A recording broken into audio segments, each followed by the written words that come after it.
All right, music fans, welcome back. Harmless Dave here on the Harmless Dave channel.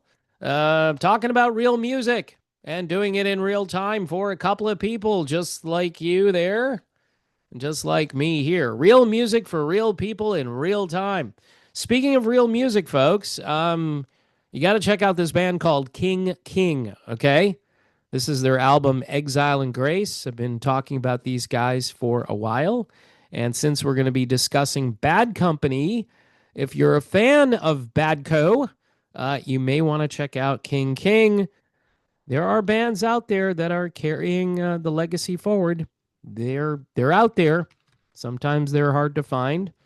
There's a band here in the States called Dirty Honey, which again is really good. But if you want something a little more contemporary sounding, a little bluesier, I would put this album on and then, let me know what you think. All right.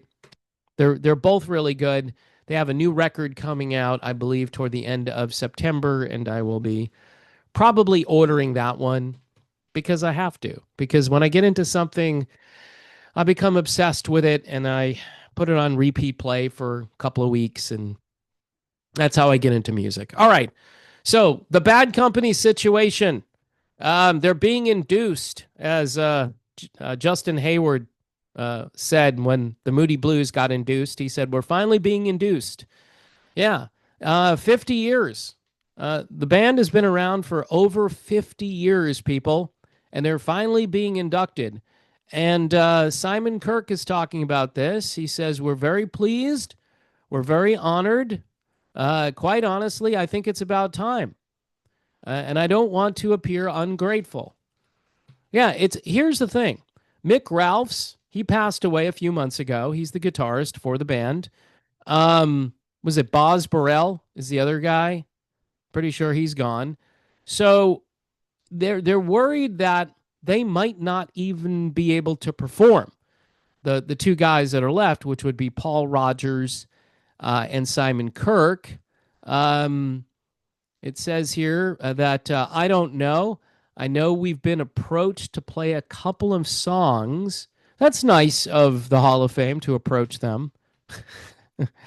They're probably going to have all of these female singers from the last 20 years come out there and do Bad Company songs. Like they did when Foreigner got induced. They came out there and Lou Gramm is trying to sing and some other chick is trying. I don't know. Who was it that was singing with? I forget. But I'm like, this is embarrassing. It's like a tribute to Foreigner.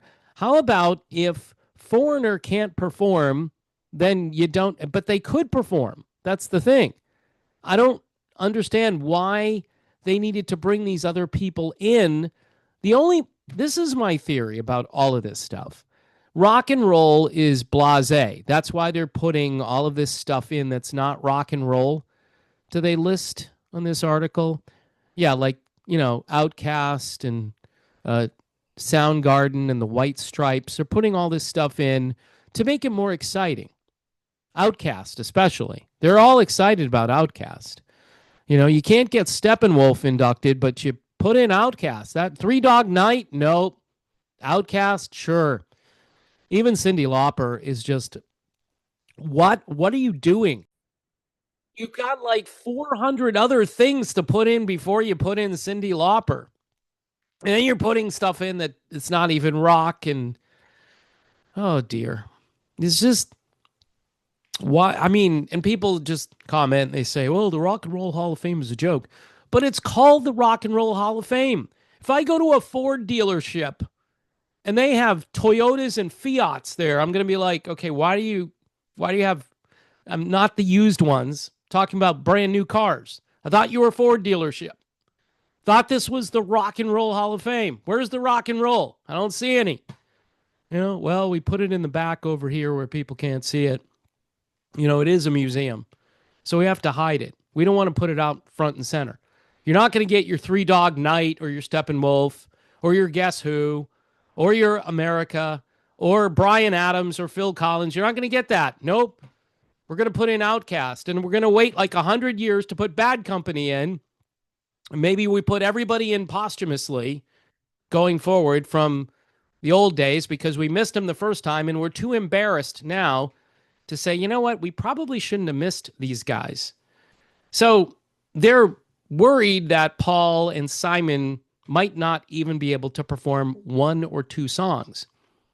One other little thing I want to mention, Brian Howe, who led this band and did a great job as their singer from what, like 1984 to like 94, I think about 10 years worth of Brian Howe. They sold millions of records with Brian. They reinvented themselves. Yeah, they went from blues rock to arena rock and all that stuff. But a lot of people really liked Brian Howe. He was a really good songwriter. He was an amazing singer, a great performer, and a decent human being. All right. And passed away a number of years ago and should be at least mentioned at the Hall of Fame. I'm going to keep banging this drum. I know I'm all alone. Everybody's just talking about the old band, you know, Boz Burrell, all this stuff. That's fine. But guess what? Brian Howe was really important to this band. And I know Simon Kirke didn't like him. Paul Rodgers, I'm not sure, even ever recognized the work that Brian Howe did. So that kind of rubs me the wrong way a little bit.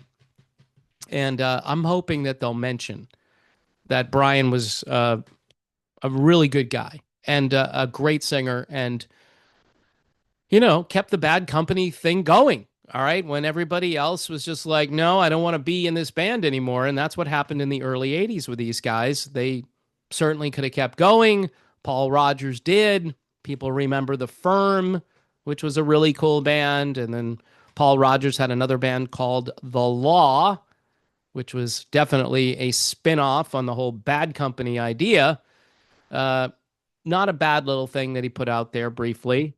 And then eventually people said, yeah, we need to just, you know, circle the wagons and do a new Bad Company. I think they had Robert Hart for a while, who's a really good singer and puts out good solo music even today.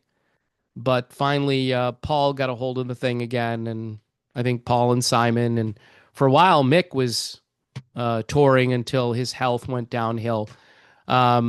But you know what, folks? This whole thing, the whole moral of this video, other than the Brian Howe stuff, is why do they wait this long? Right now, you got Burton Cummings and Randy Bachman still alive. All right. And no mention about the Guess Who. You going to wait another 5 years? They're going out and they're going to tour as the Guess Who again. Perfect time to nominate them. Perfect time to get them in the Hall of Fame. Too late for this year, but maybe next year, right? Of course, there'll be some unknown to the people who actually listen to rock and roll. There'll be some unknown rap R&B artist from the 90s that gets induced instead. And we're going to be back to the same old story. Mediocre picks, missing obvious choices, and waiting too long to induct the things that should have been put in, 20 years ago, at least. So, yeah, that's my venting on waiting too long. You probably aren't going to get a performance from Paul Rodgers and Simon Kirke. He says that Paul's health is still not very good, but who knows? Maybe they'll squeeze out one song. This is what happens when it's 30 years overdue. Okay. 30 years too late, or how many years, whenever they started, I forget the rules, but they've been eligible for a very long time to be in the Hall of Fame. And yeah, that's pretty much all I need to say. Don't forget about Brian Howe too. I think I'm the only one on the internet that talks about Brian Howe. He and I were having little conversations before he passed away, and I was hoping to either hang out or go see him in concert because he was living down the road from me over in Fort Myers and just seemed like a great guy, loved his dog, loved animals, and just was still singing like it was 1988. So anyway, Just want to bring that up one more time. That's my video. Bad Company being induced too late, way after the fact, much like Deep Purple, much like the Moody Blues. You could go down the list of things that they're just reluctant to do. Iron Maiden, Judas Priest. It's stupid. This is rock and roll, people. Put the rock and roll in first and put the old stuff in that needs to go in before nobody's left to be honored and represented. You're going to have the great grandkids of these bands coming up there to accept the awards. Just totally pathetic.